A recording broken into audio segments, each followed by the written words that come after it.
Now, look, this stinks to high heaven. There was much fanfare early this week when the federal government announced a bailout for our airlines, $715 million to stop them going broke. Qantas has 30,000 employees, Virgin 10,000. Both airlines grounded their international fleets.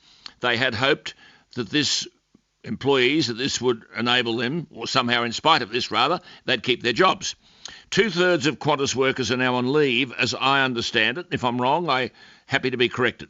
The government money will be handed over to pay for a reduction in fees. That is, taxes and other costs that the airline meets.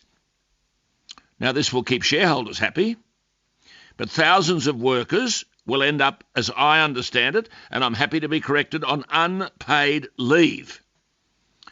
This is where we need the union movement.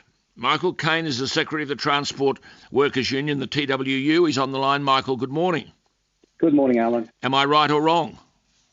Well, this is a terrible situation for 20,000 families who are dealing with this news last night, Alan.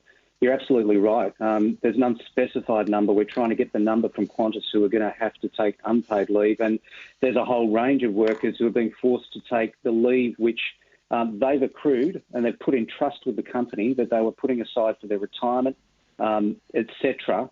And there's no promise from Qantas that when this gets better, when the economy gets better, that they'll find a pathway to recredit that leave. And that just means that these workers are not only dealing with the stress of the virus, the stress of the downturn generally, but now they're specifically told that they have to gift what they've worked for back to the company in circumstances where just 2 days ago there was a $715 million relief package. So the $715 million is going to shareholders, not employees?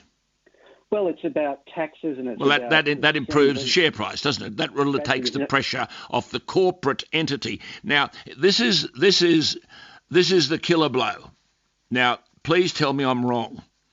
This is Michael Caine, the Secretary of the TWU, trying to represent his workers, thousands of them, so organises a meeting with the industry, the workers in the aviation industry, and you invited the Federal Transport Minister McCormack to attend. Did he attend? Well, we convened a meeting because road transport and aviation is under so much pressure, and we wanted the Deputy Prime Minister to attend to address those pressures in road transport and, of course, to put to him the concerns we had in aviation. And no, he did not attend, unfortunately, Alan. And this follows a pattern of a letter that we sent to the Prime Minister on Sunday before this announcement, before the relief package, a joint letter we sent with the Australian Services Union on Tuesday. Now, what we think is useful, Alan, this doesn't take effect till the end of March, this announcement from Qantas. There's still time. There's a window of opportunity here for the government to put in place a relief package that will last, because this is only a temporary shifting of all of that money from workers to Qantas until the 31st of May. What happens after that? Quite. Just come back to McCormack. Did he acknowledge the invitation? He did acknowledge the invitation and said that he was otherwise engaged, and I have no reason to doubt that. Well, that's his portfolio. This is his portfolio. So just to clarify this. So Qantas has given these workers, they've got 30,000, a choice. If they have leave, take the leave, which means we're making the workers subsidise the company. If they have long service leave, take it. Otherwise, take annual leave. Am I wrong on any of those? No. And if they don't have any leave, they'll be given 4 weeks' pay.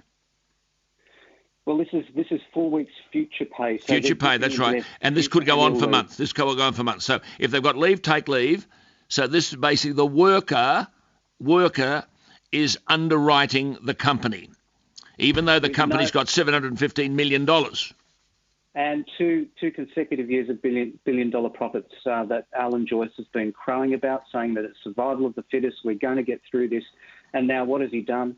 After $715 million in relief, he's put all of the burden onto workers, and it's just not good enough, Alan. OK. Leave it with me. I've got the Prime Minister on after the news.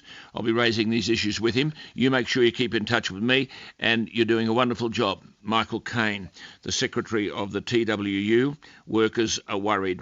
And the airline says, oh, well, it's better than redundancy.